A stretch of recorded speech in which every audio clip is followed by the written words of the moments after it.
Ser Podcast. Las 7 de hoy por hoy. Ser Podcast. Hola, muy buenos días. Ustedes se disfrazan de demócratas, dicen estar al lado del pueblo, al que no pueden salir, pero le llevan dando la espalda durante mucho tiempo. Y de todas formas, a nadie debe extrañar que usted se esconda detrás de un candidato de circunstancias. Es lo que cabe esperar de una persona que exalta los valores militares pero se escaquea de hacer la mili. No se puede estar 1 hora 40 minutos oyendo a una persona todo el tiempo. Quienes impulsan su moción de censura son los sucesores de Blas Piñar. Nadie sabe quién es Blas Piñar. Señor Tamames, no creo que esta haya sido la mejor idea que ha tenido en su vida. Solo es el principio de lo que hemos empezado a hacer y queda gobierno de coalición para mucho tiempo, señorías de la bancada del Partido Popular. Esos que mañana se van a abstener son tan responsables como usted del inmenso daño que hacen con esta moción de censura. Señores del Partido Popular, tenemos el deber de dejarnos de cálculos, de miedo. Todos tenemos probablemente algo de cansancio.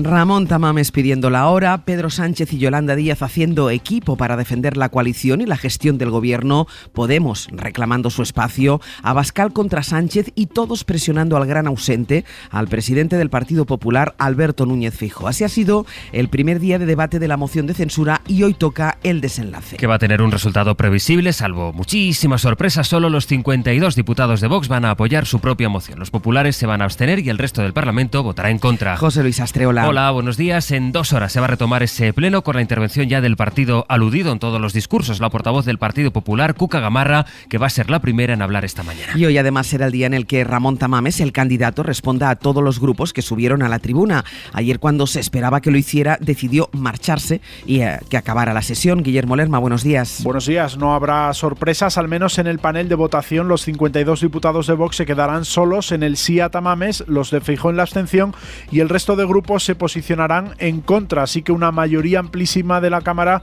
enterrará cualquier posibilidad de que la moción prospere en un debate que, eso sí, servirá para que los dos grandes partidos, PSOE y PP, ensayen sus estrategias de cara a la campaña electoral. La sesión la abrirá la portavoz Cuca Gamarra, aunque se espera que el presidente del gobierno suba de nuevo a la tribuna para entrar al cuerpo a cuerpo con el partido de Feijóo, un líder que seguirá físicamente ausente y al que Sánchez intentará arrinconar junto a la ultraderecha. Volveremos a escuchar también a Ramón Tamames, el candidato de Vox, que no quiso responder a ningún otro grupo parlamentario, tampoco a los independentistas y nacionalistas, a pesar de considerarlos una amenaza para el país, así que unirá las respuestas a todos en una sola intervención. Pues mientras en España se va a estar debatiendo la moción, en Francia Emmanuel Macron va a estar intentando recomponer la imagen de su gobierno después de las 2 mociones de censura que se presentaron esta semana. Y después de varios días en silencio, el presidente de la República se va a dirigir a la Nación a la 1 de esta tarde. Anoche se volvió a reunir con todos sus ministros, aunque el malestar en las calles sigue. Esto es la Plaza de la República en París. Esta noche se han producido más incidentes entre los manifestantes y la policía. Casi 50 personas han sido detenidas esta noche en la capital y ya van 6 días consecutivos de protestas por la reforma de las pensiones. Pero la actualidad del día no solo va de mociones de censura y de crisis de gobierno, también de economía. Hoy se vuelve a reunir la Reserva Federal de los Estados Unidos después de la tormenta que ha generado la quiebra del Silicon Valley Bank en ese país y decidirá si sigue subiendo los tipos de interés. Ayer fue el turno del Banco Central Europeo, que se niega a limitar los dividendos que las entidades reparten entre sus accionistas. Jordi Fábrega. El Banco Central Europeo no se plantea pedir a los bancos que limiten el reparto de dividendos entre sus accionistas pese a las actuales tensiones financieras. Lo hizo durante la pandemia, pero ahora no es necesario, dice el responsable del Consejo de Supervisión, Andrea Enria. No es algo que esté en nuestros planes, ha dicho Enria ante el Parlamento Europeo, donde ha avanzado que los bancos acabaron 2022 con unos niveles de capital propio muy superiores al mínimo exigido, por lo que considera que están preparados para superar el actual contexto de tensiones en los mercados. En todo caso, tanto él como el presidente de la Autoridad Bancaria Europea, José Manuel Campa, han pedido a los gobiernos que desbloqueen la unión bancaria. Necesitamos la creación de un fondo de garantía de depósitos europeo, ha pedido Campa como ejemplo de la importancia de desbloquear esta unión bancaria. Y de la noche es noticia el acuerdo del Fondo Monetario Internacional para otorgarle a Ucrania un préstamo de 15.600 $200 millones para la recuperación económica del país. Mientras tanto, Putin sigue estrechando lazos con China. Xi Jinping vuela ya de regreso a Pekín después de su visita oficial a Moscú. Lo hace con importantes acuerdos de cooperación económica. China, además, ha puesto sobre la mesa una propuesta de paz para acabar con la guerra en Ucrania. Asegura Putin que está dispuesto a negociar en la línea que va a marcar Pekín. Es miércoles, es 22 de marzo. Usted cree que hoy, aquí, en este escenario, es la vedette, pero lo que vemos todos los demás es a una simple corista de Vox que además no sabe bailar al compás. Un señor muy leído, pero también con muchas ganas de salir en la tele. Esto no es gracioso. Usted se ha prestado a hacer de vocero de una formación política basada en el odio y en el rencor a la España que somos y a la España que queremos ser. Tan decepcionante, tan incongruente y tan previsible como el de su compañero que ahora no está, el del señor Abascal. Desde circo hasta fake. Yo le tengo que decir, señor Tamames, que usted no necesitaba esta moción de censura para ya tener un huequito en la historia reciente de nuestro país. De menor a mayor representación subieron ayer a la tribuna el resto de grupos parlamentarios en el debate de la moción. Solo quedó pendiente la intervención del Partido Popular y, como acaban de escuchar, el rechazo a esta moción es mayoritario. Gillian Ayala, buenos días. Hola Ángels, buenos días. Tamames no le respondió a ninguno. Nos contaba Guillermo Lerma que previsiblemente el candidato lo hará hoy, pero con la intervención que acabamos de escuchar del PNV, de Esquerra, Más País, Bildu, Compromís y Ciudadanos, quedó claro, por si había dudas, que la moción no va a salir adelante. Ayer el Congreso también fue el escenario para que Unidas Podemos, sobre todo los morados, presionasen a su socio de gobierno, al PSOE. Y ahora les miro a ustedes, señorías del PSOE. No bastan palabras, buenas intenciones o advertencias de que viene el lobo. Hoy lo mejor que podemos hacer los demócratas, el bloque de investidura y el gobierno frente al espectáculo de la ultraderecha es aprobar ya la ley de vivienda. Con la vista puesta en las elecciones, Podemos sigue presionando a Yolanda Díaz para que la vicepresidenta les dé un espacio relevante dentro de Sumar. En 10 días, Yolanda Díaz tiene previsto anunciar su candidatura a las elecciones y, de momento, las que sí van a estar con ella en ese acto son Mónica García y Ada Colau. Ana Fernández Vila, buenos días. Buenos días. Sí, Yolanda Díaz tiene la confirmación ya de dos de sus principales aliadas, la líder de los comunes, Ada Colau, y la de Más Madrid, Mónica García. Y yo tengo una muy buena relación con Yolanda Díaz. Me ha invitado al acto de su presentación de la candidatura y yo, por supuesto, voy a acompañar a Yolanda. Es una muy buena noticia para el espacio progresista que Yolanda dé este paso adelante y yo estaré ahí para arroparla, ¿cómo no? La dirección de Izquierda Unida también estará representada al máximo nivel. Se espera la asistencia del ministro Garzón, así que Podemos puede acabar siendo el único de los aliados que se quede fuera de la foto. Ya han dicho que si Díaz no cierra antes un acuerdo de coalición con ellos, no la arroparán ese día. Y lo cierto es que su ausencia facilita la presencia de fuerzas como Más Madrid, Más País y Compromís, según reconocen a la SER fuentes de estas formaciones, con las que los morados tienen una pésima relación y con las que ha sido imposible el acuerdo para las autonómicas y municipales. Y mientras el Congreso de los Diputados debatía la moción de censura que ha presentado la ultraderecha, varias entidades de derechos humanos y los sindicatos estaban firmando un pacto social contra los discursos de odio. Y es que, según el último informe del Ministerio del Interior, los delitos de odio se han incrementado en España un 28% solo en un año. Adela Molina. Con este pacto contra los discursos de odio se quiere reforzar el consenso social y político en torno a la protección de las personas vulnerables, migrantes, sin hogar, con discapacidad o LGTBI. Se proponen medidas concretas como campañas de sensibilización, la protección en el ámbito laboral o la coordinación para evitar cualquier retroceso en derechos humanos. Uge Sangil es la presidenta de la Federación LGTBI, uno de los colectivos firmantes. Nuestra democracia necesita proteger y estar al lado de las personas más vulnerables. Solo nos tenemos que remitir a datos como los datos que ha dado el Ministerio del Interior del año 2021, donde han subido un 6% los delitos de odio. También han suscrito el pacto organizaciones como CEAR, CESIDA, Hogarsí, Secretariado Gitano, la Fundación 11 o los sindicatos Comisiones Obreras y UGT.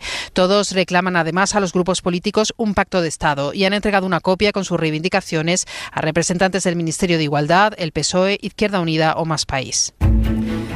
Pese a la reforma del delito de malversación, que fue un tema recurrente ayer en el discurso de Ramón Tamames durante el debate de la moción de censura, el juez Llarena mantiene la acusación a Carles Puigdemont por malversación y desobediencia. Pedro Jiménez. Llarena confirma el procesamiento del expresidente Puigdemont por malversación agravada y desobediencia y descarta el nuevo delito de desórdenes públicos agravados. El instructor del procés rechaza los recursos de los líderes independentistas prófugos de la justicia, también los del fiscal y la abogacía del Estado. El Ministerio Público sí que pedía el nuevo delito de desórdenes desórdenes agravados y el abogado del gobierno reclamaba además el nuevo tipo de malversación atenuada. Llarena confirma las consecuencias de la reforma penal impulsada por el gobierno y frente a lo alegado por las defensas de Puigdemont y Comín, que consideran contrarias a su inmunidad como parlamentarios las órdenes nacionales de busca, captura e ingreso en prisión, el auto recuerda que el procesamiento fue anterior a su condición de eurodiputados. En Ucrania, Volodymyr Zelensky ha puesto en valor esta madrugada la resistencia de sus soldados en Bakhmut pese a las previsiones de la OTAN. Los aliados daban por hecho que hoy esa localidad ya estaría bajo el control ruso. No ha sido así y el presidente ucraniano ha aprovechado este discurso para volver a pedir más munición y además para presionar a Occidente con su petición por los cazas de combate. ¿Y de Ucrania a Siria?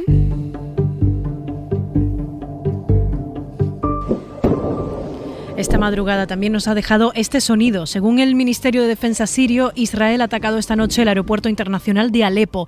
Este sería el segundo ataque al aeropuerto este mes. De momento no ha trascendido si hay personas heridas, pero la pista del aeropuerto sigue cerrada a esta hora y el tráfico aéreo restringido.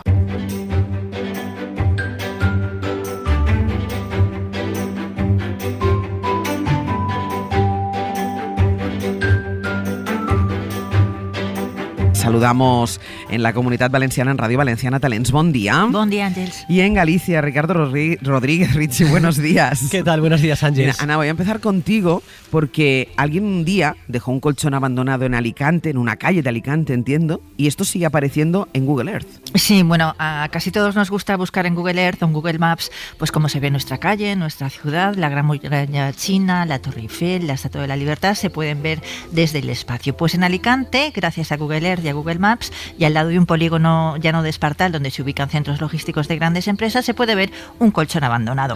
Lo ha descubierto Sónico Salves, que es miembro de una plataforma que reclama que en esa zona se haga un parque central y que buscaba información en Internet relacionada con el trabajo de esa plataforma. Este vecino es ciclista, asegura que personalmente lleva viendo ese colchón en el mismo sitio 7 años. Se lo ha contado a nuestros compañeros de Radio Alicante. Entonces hago mucha bicicleta y a través de Google Maps pues se puede comprobar de la zona donde ha estado. Eso lo vimos porque también llevamos la lucha del Parque Central. Entonces hemos visto desde Google el terreno entero, desde arriba, de cómo se vería con un parque, porque también pues hemos hecho así un poco de diseño. Y bueno, respecto al colchón ese, pues lleva por lo menos 7 años ahí en el parque ese ahí tirado. 7 años y varios días, porque el colchón sigue ahí. Ayer mi compañero Omar Sancho acudió ayer por la tarde a ver si lo habían quitado, y ahí pero estaba. comprobó personalmente que está ahí.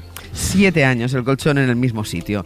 Richie, recuperan el bestseller gallego de la Edad Media y resulta que su contenido se dan cuenta que está más vigente que nunca. Sí, es algo así como un manual para príncipes, se llama Fórmula Vitae Honesta, lo escribió Martiño de Dumio hace 1500 años y buena parte de la Edad Media este libro circuló entre las cortes europeas. 13 siglos después, este manual tiene una vigencia sorprendente. Lo que propone es muy interesante para debates actuales en cuestiones como la veracidad de la información en las redes, las fake news, los bulos. El profesor Manuel Gago, que es miembro del Consejo de Cultura Galega, es uno de los artífices de recuperar esta joya olvidada. Bueno, pois ensináballe sobre todo a levar unha vida recta e a ter moi claro, digamos, como era o seu oficio de rei, non? Entón, por exemplo, lle decía claro, cando ti lees o libro, parece que estás vendo o mundo actual, parece que estás vendo todos os debates redes sociais. Por exemplo, lle di, moito ollo, non todo o que parece verosímil resulta verdadeiro. Bueno, pues este manual para príncipes se puede consultar y descargar en la web del Consejo de Cultura Galega y a muchos Ángels no les vendría mal en estos tiempos. Nada, no todo lo que parece verosímil es real, maravilla.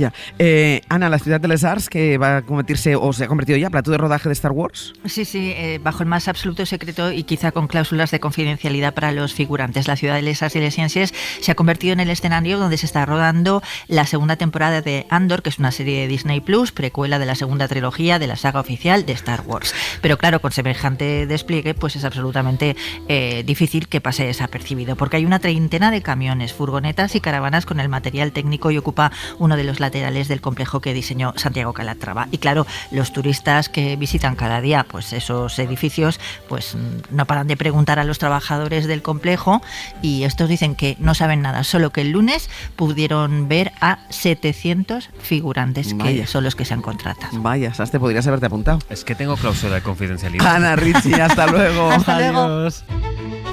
Y nuestra recomendación cultural para empezar el día, un libro que nos propone Dani de la Fuente, dice que es un libro muy bueno y además para leer ahora, que estamos atentos a la moción de censura. Hoy les traigo un libro ideal para la moción de censura. Una España sin mujeres es una impugnación de la realidad. Un mundo sin hombres, de Sandra Newman, en Seix Barral, una escritora estadounidense con tendencias comunistas. I tend to be a bit of a communist myself. I think it's obvious from the book. Lo confiesa, hay que abrazar lo bueno del comunismo y así se desprende en su libro. Feminista, considera que una mujer trans es una mujer. My experience of knowing trans women is that they're women. I'm on that side of the argument. Sin duda estoy en ese lado del debate y de la historia, dice, y además eso nos presenta esta fantasía, la de un mundo en el que un día de agosto desaparecen todos los hombres del planeta. Inspirado en las grandes utopías de ciencia ficción escritas por mujeres en los 70, Un mundo sin hombres indaga en cómo se organizaría una sociedad de mujeres. ¿Sería diferente a la de los hombres? ¿Habría menos violencia y guerras? ¿Menos contaminación y destrucción? Es una comuna. Somos comunistas. Sandra Newman reflexiona sobre el racismo, la religión, la polarización de la sociedad, las noticias falsas, el miedo, la corrección política o la educación sexual en un tocho muy recomendable de 400 páginas. No llega, profesor. Para no perderte ningún episodio, síguenos en la aplicación o la web de la SER, Podium Podcast o tu plataforma de audio favorita. Cadena SER. La radio.